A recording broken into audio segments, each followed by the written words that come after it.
Semoga yang subscribe diberikan rezeki melimpah dari jalan tak terduga. Dan yang like komen, dimudahkan jalannya menuju surga di hari akhir nanti. Sesungguhnya Fir'aun telah berbuat sewenang-wenang di muka bumi dan menjadikan penduduknya berpecah belah. Dia bertindak semena-mena, lalim, melampaui batas, lebih mementingkan kehidupan dunia dan berpaling dari ketaatan Rob yang Maha Tinggi. Fir'aun memecah menjadi banyak sekali golongan dan kelompok dan menindas sebagian di antara mereka. Fir'aun menindas Bani Israel yang berasal dari keturunan Nabi Yakub. Saat itu, mereka adalah penduduk bumi terbaik. Mereka berada di bawah kuasa Raja Tiran yang zalim, yang memperbudak dan mempekerjakan mereka untuk pekerjaan-pekerjaan hina. Ada banyak faktor yang melatar belakangi perbuatan raja tersebut. Selain karena kebencian, ada juga faktor ramalan yang beredar pada saat itu. Bani Israel mengalami siksaan dan penyiksaan yang tak terkira. Nabi Musa diutus oleh Allah Subhanahu wa Ta'ala untuk membebaskan Bani Israel, dan telah berulang kali memperingatkan Fir'aun agar membebaskan kaumnya. Namun Fir'aun tetap bersikeras dan menolak.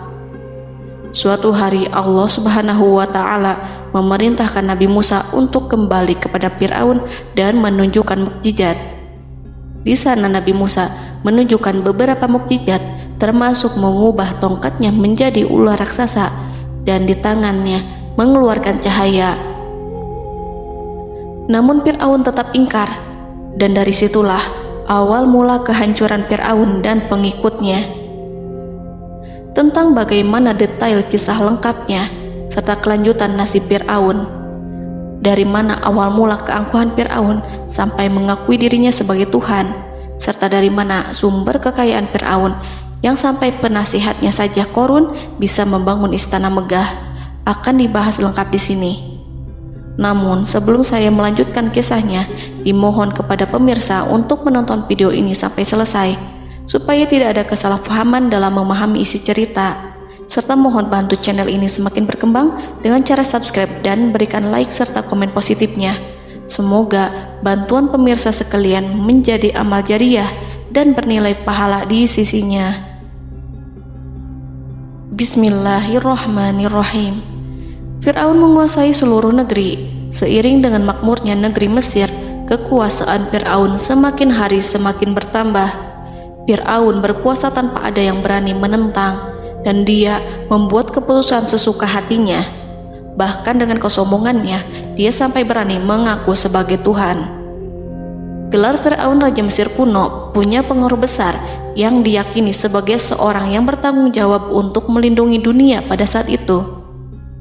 Fir'aun bukanlah nama seseorang, melainkan sebutan dalam Al-Quran yang merujuk pada seorang Raja Mesir yang sombong, suka menindas, dan sering melampaui batas, yang hidup ketika Nabi Musa alaihi salam bayi sampai dirinya dibinasakan oleh Allah di Laut Merah. Fir'aun merupakan sebuah gelar bagi raja-raja Mesir yang muncul di era New Kingdom. Pendapat Syekh Abdurrahman As-Sadi mengatakan bahwa Fir'aun merupakan gelar yang diberikan kepada raja-raja Mesir, sebagaimana Raja Babil disebut Namrud, Raja Habasyah disebut An-Najasyi, Raja Yaman disebut Al-Qil, atau Raja Persia yang disebut Kisra, penguasa Roma yang dijuluki Kaisar. Sebutan Fir'aun dalam Al-Quran ini menjurus pada Raja Mesir yang hidup pada tahun 1527 sampai 1407 sebelum Masehi. Fir'aun dikhususkan untuk menyebut penguasa Mesir yang membangkang dan tidak beriman kepada Allah Subhanahu wa Ta'ala, sedangkan yang beriman kepadanya dikenal dengan nama Malik, yang saat itu hidup di zaman Nabi Yusuf alaihi salam. Sebagian ahli sejarah mengatakan bahwa penguasa Mesir pada masa Nabi Yusuf disebut Al-Malik atau Raja, tidak disebut Fir'aun, karena kedua penguasa ini berbeda asal daerahnya. Penguasa Mesir pada masa Nabi Yusuf berasal dari Mesir pesisir, sehingga mudah untuk menerima perubahan. Sedangkan Fir'aun pada masa Nabi Musa berasal dari pedalaman Mesir yang mempunyai watak dan karakter keras serta kolot. dan tidak mudah menerima orang-orang di luar kalangan mereka. Dari keterangan di atas, dipahami kenapa penguasa Raja Mesir pada masa Nabi Yusuf percaya kepada Nabi Yusuf dan mengikuti agama Nabi Yusuf yaitu Islam, kemudian diikuti oleh rakyatnya. Sebagian ahli sejarah menyamakan Fir'aun dengan Mas'ab ibnu Royan. Ada pula yang menyatakan bahwa Fir'aun anaknya Walid ibnu Mas'ab ibnu Royan dari salah satu kaum Ad. Para Fir'aun Mesir kuno memperoleh kekayaan dan membangun kerajaan mereka yang megah melalui berbagai sumber. Beberapa sumber utama kekayaan dan pembangunan kerajaan Fir'aun adalah sumber daya alam.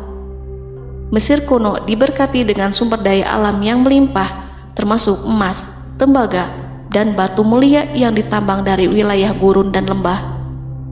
Sungai Nil juga menyediakan tanah yang subur untuk pertanian yang menjadi dasar ekonomi Mesir kuno.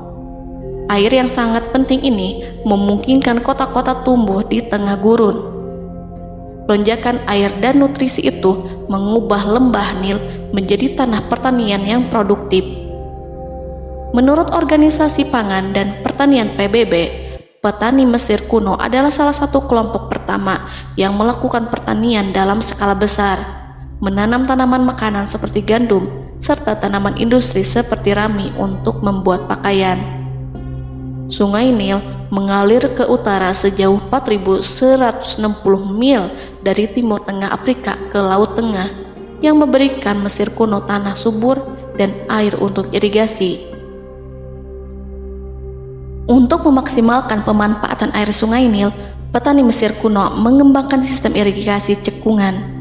Mereka membangun jaringan tanggul berbahan tanah untuk membentuk cekungan.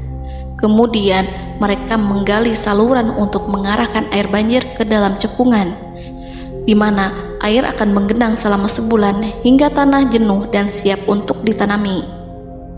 Selain itu, Sungai Nil dapat dimanfaatkan untuk mengangkut material proyek-proyek konstruksi. Untuk mendapatkan manfaat dari Sungai Nil, orang yang tinggal di tepi sungainya harus mencari cara mengatasi banjir tahunan sungai ini. Untuk memprediksi apakah mereka akan menghadapi banjir yang bisa mengakibatkan panen buruk, orang Mesir kuno membangun nilometer atau pilar batu dengan tanda menunjukkan tingkat air. Mereka mengembangkan keterampilan dan teknologi baru dari pertanian hingga pembuatan perahu dan kapal. Sungai Nil juga merupakan rute transportasi penting karena memainkan peran sentral dalam peradaban Mesir kuno. Orang Mesir menjadi ahli dalam membangun perahu dan kapal untuk mengangkut berbagai barang, termasuk ternak, sayuran, ikan, roti, dan kayu. Mesir kuno memiliki perdagangan yang berkembang dengan wilayah Afrika Timur dan Tengah serta Mediterania Timur. Perdagangan ini tidak hanya mencakup barang-barang mewah, tetapi juga bahan pangan dan bahan baku. Fir'aun juga memiliki semua tanah di Mesir dan mengumpulkan pajak dari rakyatnya. Raja Fir'aun juga memperlakukan rakyat dengan kejam tanpa belas kasihan. Ia memeras pajak yang tinggi dan menjadikan kaum Bani Israel sebagai budak kerajaan. Mereka juga menerima upeti dari negara-negara yang dikalahkan atau ingin menjaga hubungan baik dengan Mesir. Bahkan Fir'aun juga memiliki proyek konstruksi untuk membangun struktur megah seperti piramida, kuil, dan monumen yang tidak hanya menunjukkan kekuasaan dan kekayaan mereka, tetapi juga berfungsi sebagai pusat administrasi dan agama.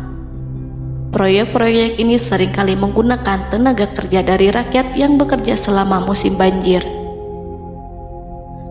Kekayaan dan kerajaan megah Fir'aun merupakan hasil dari pengelolaan sumber daya yang efisien, eksploitasi sumber daya alam, dan kebijakan ekonomi yang cerdas.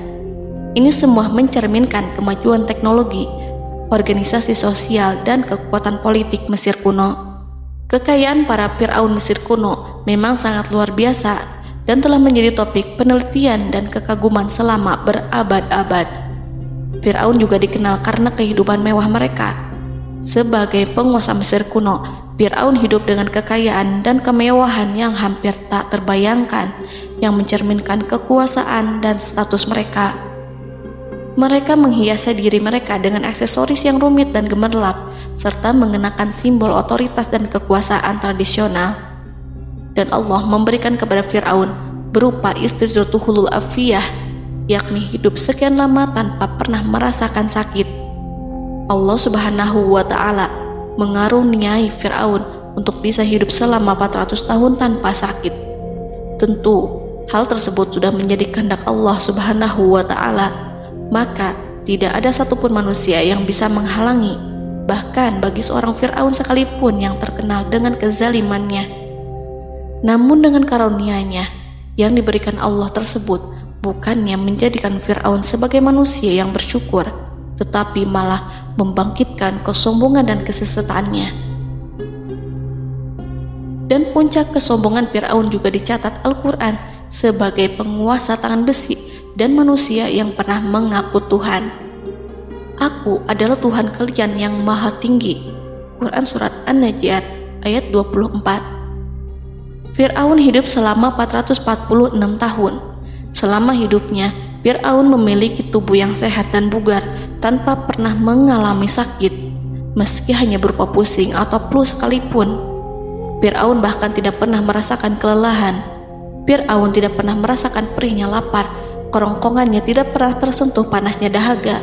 Seandainya dalam semalam saja Fir'aun dilanda sakit berupa pusing atau demam, maka ia akan sibuk untuk mengurus dirinya sendiri dan tidak berpikiran untuk mengaku bahwa ia adalah Tuhan. Hal ini pun dijelaskan dalam kitab Ihya Ulumuddin Al-Qut Al-Qulub oleh Imam Al-Ghazali. Sesungguhnya yang menyebabkan Fir'aun sampai berani mengatakan, "Aku adalah Tuhan kalian yang maha tinggi."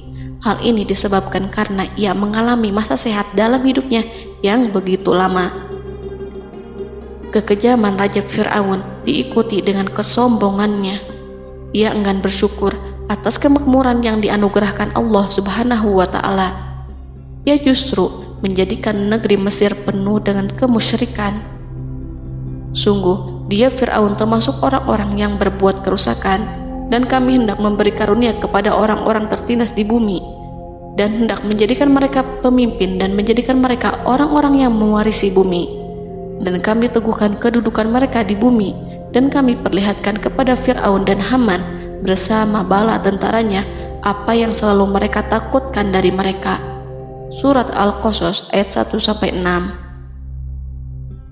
Haman yang merupakan penasihat dan sekaligus pelaksana proyek pembangunan menara untuk Fir'aun yang ikut berkontribusi dalam kesesatan Fir'aun, dan dia juga yang menjadi aktor utama atas kezaliman Fir'aun yang nantinya memberikan nasihat kepada Fir'aun dan mendorongnya untuk menolak ajaran Nabi Musa alaihi salam. Faktor yang mendorong Fir'aun melakukan tindakan keji ini adalah Bani Israel yang mempelajari suatu hal yang mereka riwayatkan dari Ibrahim, bahwa suatu saat nanti akan lahir seorang anak Bani Israel yang akan menghancurkan kekuasaan Raja Mesir.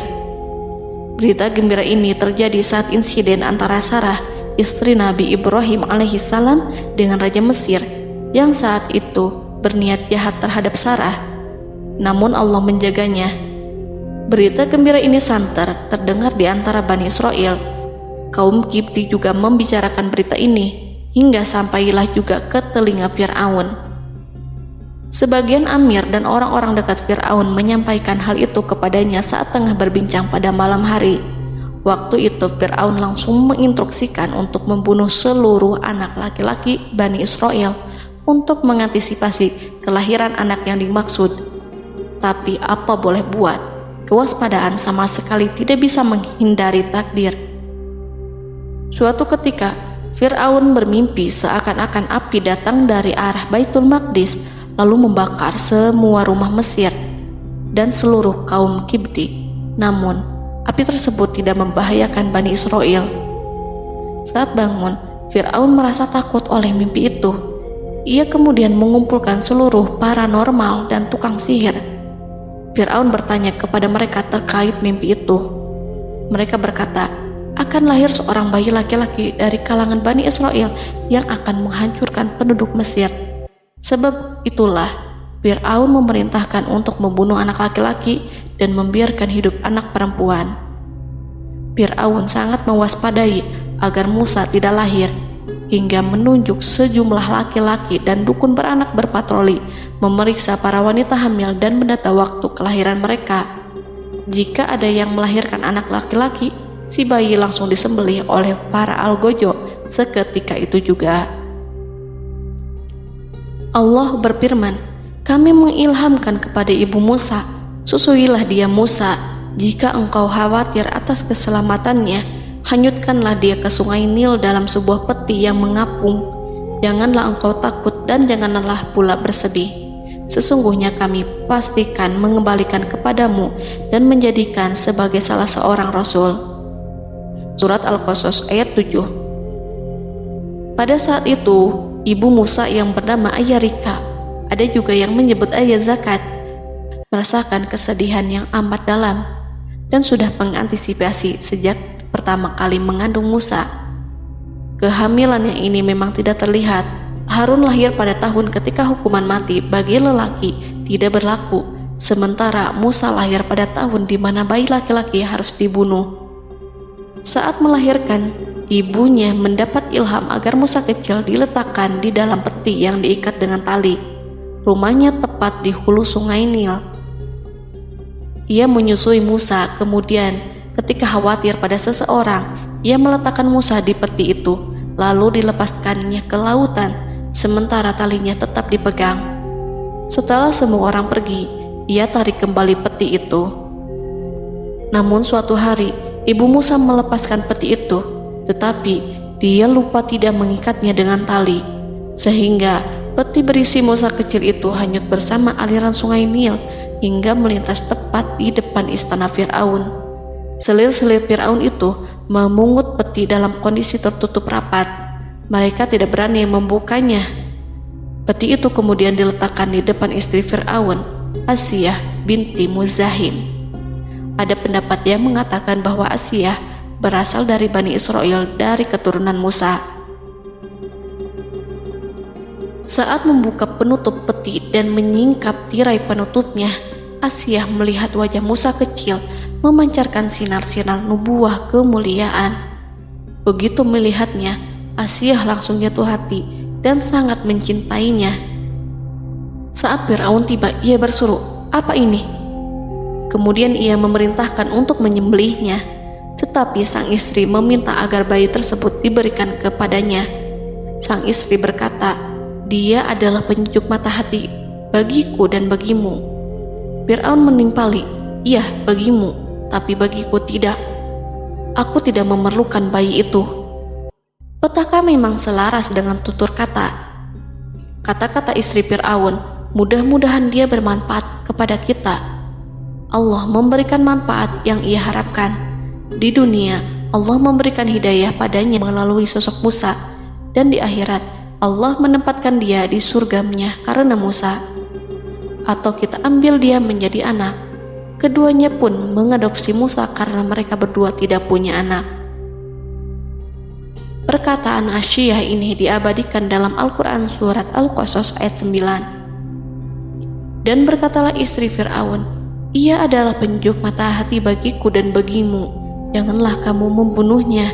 Mudah-mudahan ia bermanfaat kepada kita atau kita ambil ia menjadi anak, sedangkan mereka tidak menyadari." Dalam ayat ini Allah Subhanahu wa Ta'ala berfirman yang artinya, sedangkan mereka tidak menyadarinya. Ibnu Katsir menjelaskan maksud dari ayat ini, mereka tidak mengetahui apa yang dikehendaki Allah, bahwa di tangan anak itulah terjadinya kehancuran masa depan Fir'aun dan bala tentaranya. Mereka tidak mengetahui hukuman besar Allah yang dikehendaki terhadap Fir'aun dan pasukannya. Mereka tidak tahu bahwa Allah menakdirkan mereka untuk memungutnya. Saat Musa tinggal di kediaman Fir'aun, pihak keluarga ingin menyusuinya. Namun Musa tidak mau menerima susu wanita manapun. Ia juga tidak mau makan, hingga mereka dibuat bingung karenanya. Mereka berusaha sebisanya untuk memberi Musa makan, namun Musa tidak mau. Seperti yang Allah sampaikan dalam surat Al-Qasas ayat 12.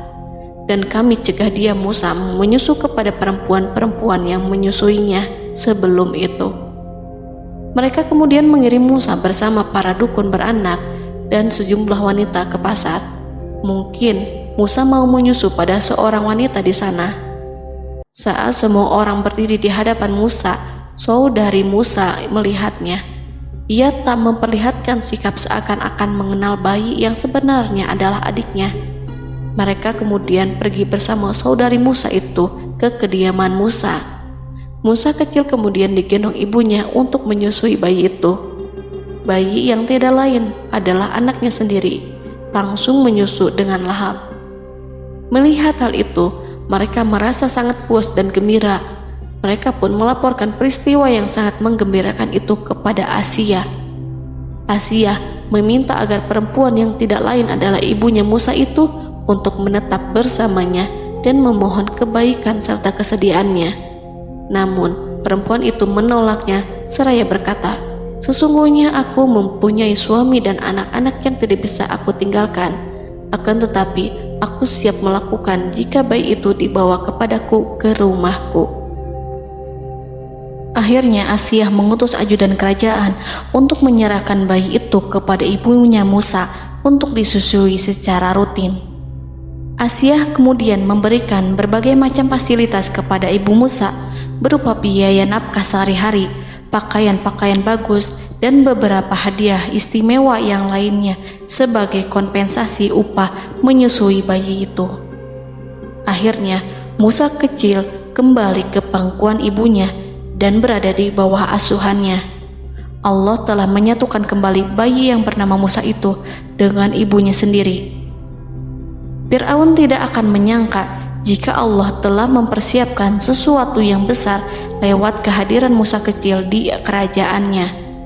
Sang Raja bengis lagi terpedaya oleh banyaknya pasukan yang dimiliki, kekuasaan, dan luasnya kerajaan yang maha agung yang tak terkalahkan dan takdirnya tak bisa ditentang. Allah telah memutuskan bahwa bayi itu yang dia dan pengikutnya waspadai keberadaannya itu hingga dengan bengis membunuh banyak sekali nyawa yang tak terhitung jumlahnya. Padahal anak tersebut justru tumbuh dewasa di kediamannya, di atas kasurnya, memakan makanannya, dan meminum yang ada di rumahnya. Fir'aun sendiri justru mengadopsi dan merawat serta mengasuhnya tanpa menyadari rahasia besar di balik itu. Anak itu yang membuatnya binasa di dunia dan akhirat karena menentang kebenaran yang nyata yang ia sampaikan kepadanya. Nabi Musa tumbuh dan hidup sebagai salah seorang dari keluarga kerajaan hingga mencapai usia dewasanya, di mana ia memperoleh asuhan dan pendidikan sesuai dengan tradisi istana. Allah Subhanahu wa Ta'ala mengaruniakannya hikmah dan pengetahuan sebagai persiapan tugas kenabian dan risalah yang diwahyukan kepadanya. Musa tumbuh menjadi seorang pemuda yang mempunyai fisik dan akhlak yang kuat. Allah anugerahkan kepada Musa kesempurnaan tubuh dan kekuatan jasmani. Musa juga menyadari bahwa dia hanyalah anak angkat, tidak setetes pun darah Fir'aun mengalir padanya, dan bahwa ia keturunan Bani Israel yang ditindas dan diperlakukan sewenang-wenang oleh Fir'aun dan kaumnya. Maka dia berjanji kepada dirinya sendiri akan menjadi pembela bagi kaum-kaum yang lemah yang tertindas. Kekuatan fisik Nabi Musa memang tidak bisa diragukan. Itu terbukti pada saat Nabi Musa mampu mengangkat batu penutup sumur seorang diri, padahal batu itu hanya bisa diangkat oleh 10 orang laki-laki. Peristiwa kedua saat perkelahian antara Bani Israel dan orang Kipti atau kaumnya Fir'aun, suku asli Mesir. Saat orang Israel meminta pertolongan kepada Musa untuk mengalahkan orang Kipti, Musa menghampiri orang Kipti tersebut. Dengan tangan terkepal, Musa meninju orang Kipti dan matilah musuhnya itu. Orang Kipti hanya mati karena pukulan itu. Musa tidak sengaja dan tidak bermaksud untuk membunuh orang Kipti. Musa hanya berniat membuatnya jera. Dan karena peristiwa itulah Nabi Musa pergi meninggalkan Mesir karena Musa takut terhadap Fir'aun dan tentaranya yang akan membunuhnya. Karena jika mereka tahu bahwa Musa membunuh orang Kipti demi membela salah seorang Bani Israel, akan membuat Fir'aun dan pengikutnya mencurigai bahwa Musa memang berasal dari Bani Israel, dan pada akhirnya akan memicu sebuah permasalahan besar. Dan pada waktu yang sudah ditentukan oleh Allah, sekitar 10 tahun Nabi Musa meninggalkan Mesir. Pada akhirnya Allah mengamanahkan dia sebagai seorang Rasul. Allah anugerahkan kepadanya hikmah kenabian dan pengetahuan di usia 40 tahun. Allah perintahkan Musa kembali ke Mesir untuk menghadapi Fir'aun dan mengajak dia mengakui Tuhan semesta alam. Tugas ini penuh dengan bahaya, mungkin bisa membuat Musa kehilangan nyawa, tetapi menuruti perintah Allah itu mutlak baginya. Ditemani oleh saudaranya Harun untuk membantunya membenarkan perkataannya. Lidah Musa cedal karena bara api yang pernah diletakkan di lidahnya saat Fir'aun hendak menguji akalnya setelah menarik jingat Fir'aun hingga berdarah. Fir'aun bermaksud untuk membunuhnya. Asia mengkhawatirkan Musa lalu berkata, dia masih kecil. Fir'aun kemudian menguji Musa dengan meletakkan buah dan bara api di hadapannya. Musa kecil hendak bermaksud meraih buah-buahan, tetapi tangannya dialihkan oleh malaikat. Lalu Musa mengambil bara api dan ia letakkan di lidahnya. Lidahnya cedal karena bara api ini. Musa meminta kepada Allah agar kekakuan yang ada di lidahnya dihilangkan sebagian, sebatas agar kata-katanya bisa dipahami, dan tidak meminta untuk dihilangkan secara total, karena para rasul hanya meminta sebatas yang diperlukan. Pergilah kamu kepada Fir'aun, karena dia benar-benar telah melampaui batas, maka berbicaralah kamu berdua kepadanya dengan kata-kata yang lemah lembut. Mudah-mudahan dia sadar atau takut. Quran Surat Toha ayat 42-43. Ini merupakan sifat santun dan kasih sayang serta rahmat Allah terhadap makhluknya, meski Allah mengetahui kekafiran dan kesewenang-wenangan dan kesombongan Fir'aun. Bersama Harun, Musa mendatangi Fir'aun setelah menemui beberapa rintangan yang lazim ketika akan menemui raja pada waktu itu. Pertemuan Musa dan Harun juga dihadiri oleh beberapa anggota pemerintahan dan penasihat. Bertanyalah Fir'aun kepada mereka berdua, siapakah kalian berdua ini? Musa menjawab, kami Musa dan Harun adalah pesuruh Allah agar kamu membebaskan Bani Israel dari perbudakan dan penindasanmu, dan menyerahkan mereka kepada kami agar mereka menyembah kepada Allah dengan leluasa dan menghindari siksaanmu. Fir'aun segera mengenal Musa dan berkata kepadanya, bukankah engkau Musa yang sudah kami asuh sejak bayimu dan kami asuh dalam istana sampai usia remajamu dan mendapat pendidikan serta pengajaran yang menjadikan engkau pandai? Dan bukankah engkau yang melakukan pembunuhan terhadap diri daripada seorang dari golongan kami? Sudahkah engkau lupa terhadap itu semua dan tak ingat akan jasa kami kepadamu? Musa menjawab, bahwasannya engkau telah mengurus aku sejak kecil. Itu bukanlah jasa yang dapat kamu banggakan, karena jatuhnya aku pada tanganmu akibat dari kekejaman dan kezalimanmu tatkala engkau memerintah agar orang-orangmu menyembelih setiap bayi laki-laki yang lahir, sehingga ibuku membiarkanku mengapung di sungai Nil dan aku dipungut oleh istrimu, sehingga selamatlah aku dari pengejaranmu dan penyembelihanmu. Dan kebaikan yang engkau sebutkan itu sebanding dengan perlakuanmu terhadap sebuah suku bangsa besar, yaitu Bani Israel secara keseluruhan, karena engkau telah menindas dan menjadikan mereka budak-budak untuk melayanimu. Dan mengenai pembunuhan itu merupakan kehilafanku, lalu aku lari darimu karena aku takut kepadamu. Namun peristiwa itu merupakan rahmat dan hikmah yang terselubung bagiku, sebab dalam perantauanku setelah aku melarikan diri dari negerimu ini, Allah Subhanahu wa Ta'ala mengaruniakanku dengan hikmah ilmu dan mengutus aku sebagai Rasul.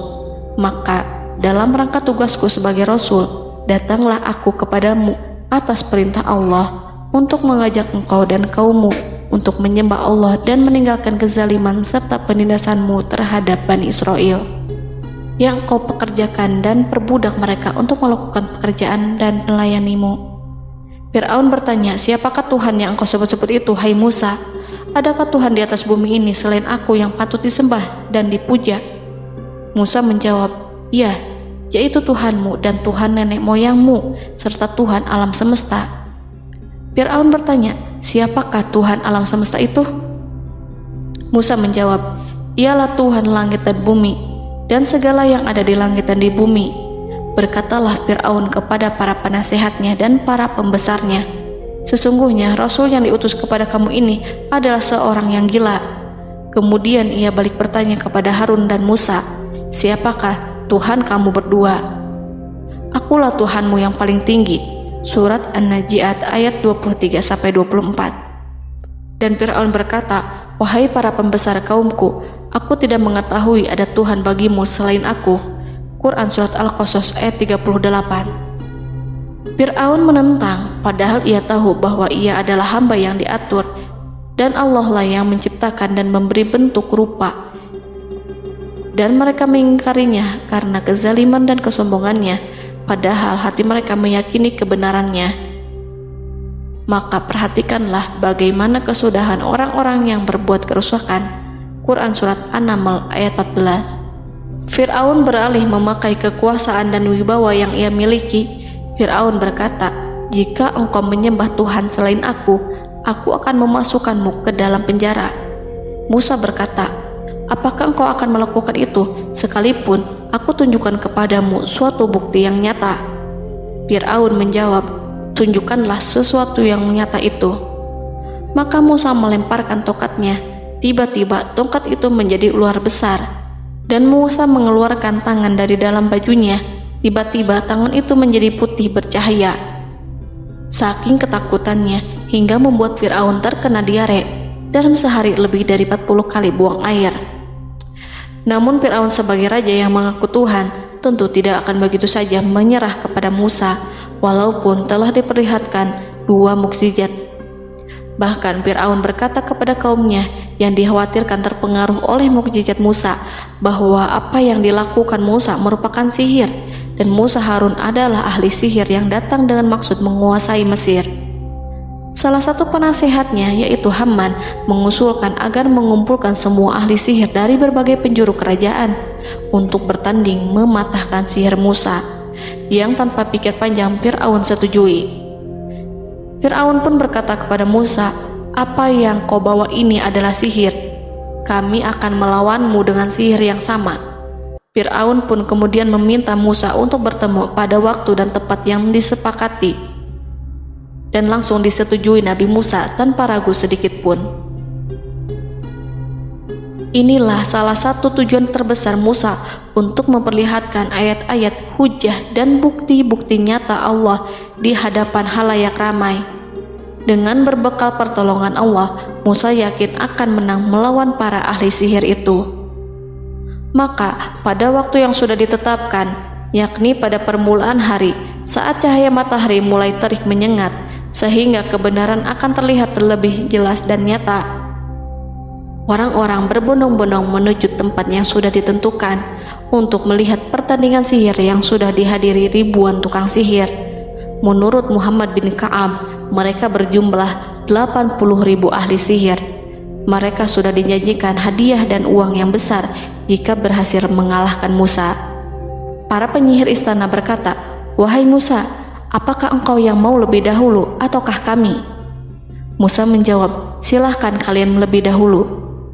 Maka ketika tali-tali dan tongkat-tongkat ahli sihir dilemparkan, tiba-tiba berubah menjadi seakan-akan ia merayap cepat karena sihir mereka.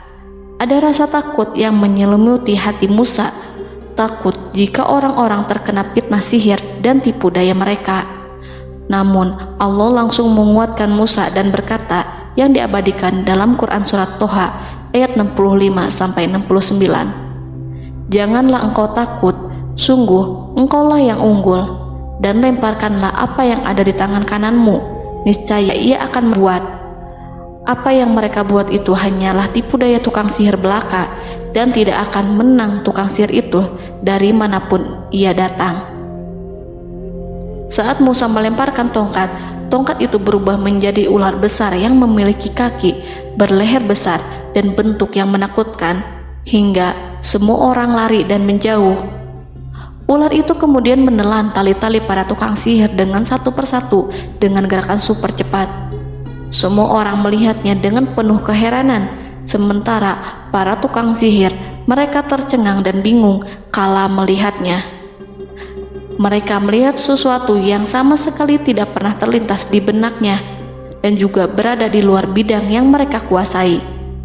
Saat itulah mereka tahu pasti bahwa yang mereka lihat itu bukanlah sihir, sulap, khayalan ilusi ataupun kebohongan semata, tetapi sebuah kebenaran yang hanya bisa dilakukan oleh Yang Maha Benar, yang mengutus mukjizat tersebut dengan benar.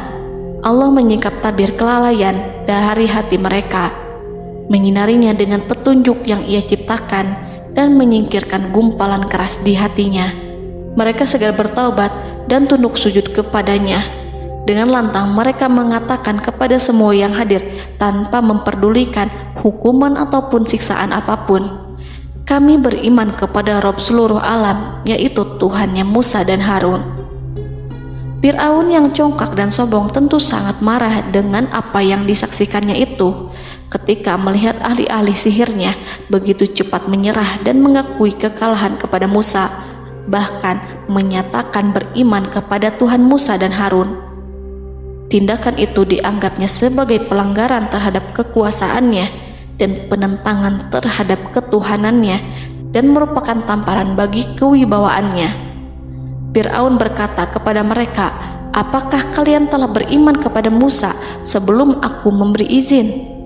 Kenapa kalian tidak terlebih dahulu bermusyawarah kepadaku sebelum melakukan tindakan keji di hadapan rakyatku ini? Dia itu pemimpinmu yang mengajarkanmu sihir, dan bukankah ini adalah persengkongkolanmu terhadapku? Musa dapat mengalahkan kamu sebab ia mungkin merupakan guru dan pembesar yang mengajari sihir kepadamu, dan kamu telah mengaturnya, dan sandiwaramu ini tak akan kubiarkan. Akan kupotong tangan dan kakimu secara bersilang, dan sungguh aku akan salib kamu pada pangkal pohon kurma sebagai balasan dan hukuman atas pengkhianatanmu ini." Walaupun melihat langsung kebenarannya, Fir'aun tetap tidak percaya. Dia tidak suka keyakinan para penyihir terhadap Musa. Para penyihir itu yang telah mengakui keimanan mereka kepada Allah tak merasa gentar ataupun takut, karena ketika para tukang sihir itu sujud, mereka melihat rumah dan istana-istana di surga yang telah dipersiapkan untuk mereka. Semuanya dirias untuk menyambut kedatangan mereka. Karena itu, mereka tidak peduli dengan ancaman Fir'aun. Setelah peristiwa kekalahan penyihir Fir'aun dengan mukjizat Nabi Musa itu, Fir'aun serta penasihat dan para pembesarnya, termasuk Haman, merencanakan penindasan yang lebih kejam untuk kaum Bani Israel dan merencanakan pembunuhan terhadap Nabi Musa. Fir'aun khawatir jika gerakan Musa tidak diapatahkan akan mengancam kerajaan dan kewibawaannya yang mengaku sebagai Tuhan. Walaupun sudah diingatkan oleh orang mukmin dari kalangan keluarga Fir'aun agar tidak membunuh Nabi Musa dan menyeru kembali menuju jalan yang benar dan mengingatkan kepada akibat yang buruk yang akan didapati nanti, namun Fir'aun dan penasihatnya tetap berada pada kesesatan. Sebagai balasannya, Allah menghukum Fir'aun dan penduduknya dengan kekeringan dan penyakit yang bertahun-tahun karena menolak Rasulnya. Mereka dilanda banjir bandang, darah yang bercampur dengan seluruh air yang ada. Setiap kali mereka akan mengambil air, baik air sumur ataupun air sungai Nil, pasti akan berubah menjadi darah segar. Serbuan belalang pun tidak bisa mereka hindari. Belalang menghinggapi tanaman hingga tak menyisakan satupun buah, daun ataupun rumput. Serangan hama dan wabah katak juga mengerumuni mereka hingga berjatuhan di makanan, wadah-wadah, sampai-sampai ketika ada yang membuka mulut untuk makan ataupun minum, pasti ada katak yang jatuh di situ. Semua hukuman itu hanya menimpa Fir'aun dan pengikutnya, sama sekali tidak menimpa Nabi Musa dan Bani Israel. Namun mereka tidak belajar ataupun berubah. Mereka tetap saja kafir dan hanyut dalam kejahatan. Setiap kali Allah timpakan hukuman kepada Fir'aun dan pengikutnya, mereka bersumpah dan berjanji kepada Musa untuk beriman. Namun ketika hukuman itu dihilangkan, mereka ingkar janji, berpaling dan kembali kepada keburukan seperti sedia kala. Dari semua penderitaan ini, Allah perintahkan Musa membawa pengikutnya keluar dari Mesir, memulai perjalanan berbahaya antara hidup dan mati. Setelah mengetahui keberangkatan Nabi Musa dan Bani Israel, Fir'aun bersama tentaranya bergerak untuk membantai mereka. Dengan pasukan besar yang berjumlah lebih dari 1.600.000 personil, ditambah 100.000 ekor kuda berwarna hitam legam, Fir'aun berhasil mengejar rombongan Nabi Musa yang saat itu berjumlah 600.000 prajurit di pantai Laut Merah saat matahari terbit. Pasukan Fir'aun mengepung mereka dari semua arah. Di belakang mereka ada tentara Fir'aun yang kejam, sementara di hadapan mereka Laut Merah yang membentang luas. Kala situasi kian genting dan Fir'aun beserta seluruh pasukannya mendekat dengan kesungguhan hati, diperkuat dengan persenjataan, juga dengan amarah dan kedengkian, penglihatan tidak menetap mengarah ke suatu tujuan, dan hati naik menyesak sampai ke tenggorokan. Saat itulah Yang Maha Penyantun lagi kuasa, Rob Arsy yang mulia, mewahyukan kepada Musa, "Pukullah laut itu dengan tongkatmu." Maka tatkala Musa memukulkan tongkatnya ke lautan, laut itu pun terbelah. Air lautan berdiri tegak laksana gunung yang terbelah oleh kuasa yang maha agung, yang bersumber dari zat yang mengatakan kepada sesuatu, "Jadilah," maka jadilah sesuatu itu. Allah memerintahkan angin barat untuk menyapu kerikil-kerikil hitam lautan, hingga dasar lautan berubah menjadi tanah yang kering, yang tidak melekat pada kaki-kaki kuda dan hewan. Allah memerintahkan Musa untuk melintas bersama kaumnya. Mereka segera turun melintas dengan senang. Mereka menyaksikan sebuah hal yang membuat mata tercengang dan memberikan petunjuk pada hati orang-orang yang mukmin. Setelah Musa bersama kaumnya melintas secara keseluruhan dan keluar dari lautan, saat itulah pasukan garis depan Fir'aun baru masuk. Saat itu Musa bermaksud memukulkan tongkat ke lautan agar kondisi laut kembali seperti sedia kala, agar Fir'aun dan pasukannya tidak bisa mengejar. Tapi Allah yang Maha Kuasa dan pemilik keluhuran memerintahkan agar lautan tetap dibiarkan seperti itu, seperti yang Ia firmankan. Saat Musa membiarkan lautan dalam kondisi terbelah dan Fir'aun tiba di tepi pantai, ia melihat sesuatu yang dahsyat. Kondisi ini membuatnya tercengang, dan ia tahu betul bahwa apa yang dilihatnya adalah pekerjaan Rob Arsy yang mulia, seperti halnya mukjizat lain yang pernah ia lihat sebelumnya. Fir'aun berhenti dan tidak maju. Ia menyesal karena mengejar Bani Israel dalam situasi seperti ini, di saat penyesalan tiada lagi membawa guna. Namun Fir'aun memperlihatkan sikap tangguh dan kuat di hadapan para pasukannya dan memperlakukan mereka layaknya musuh. Jiwa kafir dan watak Fir'aun mendorong dirinya mengatakan kepada kaum yang ia perdaya hingga patuh dan mengikuti kebatilannya, "Lihatlah bagaimana lautan ini terbelah agar aku bisa mengejar budak-budakku yang melarikan diri dari kekuasaanku, menyimpang dari ketaatanku dan meninggalkan negeriku." Fir'aun bersembunyi di barisan belakang dengan harapan ia bisa selamat, tapi mustahil ia bisa selamat. Fir'aun terlihat maju mundur. Dan pada kesempatan itu, Jibril menampakkan diri dalam wujud seorang penunggang kuda perawan, lalu melintas di hadapan kuda jantan yang ditunggangi oleh Fir'aun. Kuda yang ditunggangi Fir'aun meringik menghampiri kuda yang ditunggangi Jibril. Fir'aun kemudian masuk ke dalam lautan hingga mendahului kuda dengan tangkas dan cepat. Fir'aun tidak pun hindari mara bahaya dari dirinya ataupun mendatangkan manfaat. Mereka segera menyusul hingga semuanya berada di lautan. Setelah bagian depan hendak mencapai tepi, Allah memerintahkan Musa melalui wahyu untuk memukul lautan dengan tongkat. Musa memukul lautan dengan tongkat. Lautan kembali menyatu seperti sedia kala dan menenggelamkan mereka semua. Tak seorang pun yang selamat. Allah menggambarkan tentang bagaimana Fir'aun didengkot orang-orang kafir Kipti tenggelam. Gelombang besar sesekali turun dan sesekali naik membawa Fir'aun. Bani Israel melihatnya dan juga pasukannya. seperti apa siksa dan petaka besar yang Allah timpakan kepadanya dan juga pasukannya, agar Bani Israel senang dan lega. Saat Fir'aun menyaksikan kematian dan mulai sakarat, ia kembali kepada jalan kebenaran dan bertaubat, serta beriman pada saat keimanan tiada lagi membawa guna. Seperti yang Allah sampaikan dalam ayat yang lain, sesungguhnya orang-orang yang dipastikan mendapat ketetapan Rabb-Mu tidaklah akan beriman meskipun mereka mendapat tanda-tanda kebesaran Allah hingga mereka menyaksikan azab yang pedih. Quran Surat Yunus ayat 96-97. Seperti itulah Musa mendoakan keburukan pada Fir'aun dan golongannya agar harta benda mereka dibinasakan, hati mereka diikat sehingga mereka tidak akan beriman hingga melihat siksaan yang pedih, yaitu ketika keimanan tidak ada lagi membawa guna bagi mereka, sekaligus sebagai penyesalan bagi mereka. Allah berfirman kepada Musa dan Harun saat keduanya mengucapkan doa tersebut, sungguh telah diperkenankan permohonan kamu berdua. Quran Surat Yunus ayat 89. Siksaan yang ditimpakan kepada Fir'aun dan pasukannya ini merupakan jawaban atas doa Musa dan saudaranya Harun. Dalam hadis riwayat Imam Ahmad, Rasulullah Shallallahu Alaihi Wasallam bersabda, saat Fir'aun berkata, "Aku percaya bahwa tidak ada Tuhan melainkan Rabb yang dipercaya Bani Israel," Jibril berkata kepadaku, "Wahai Muhammad, andai kau melihatku saat mengambil pasir lautan, lalu aku sumpalkan ke mulutnya karena khawatir jika rahmat menghampirinya."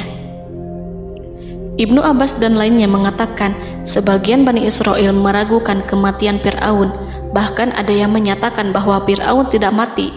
Allah kemudian memerintahkan lautan untuk mengapungkan jasad Fir'aun.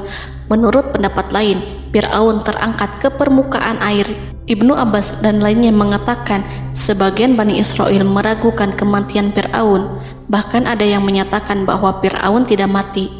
Allah kemudian memerintahkan lautan untuk mengapungkan jasad Fir'aun.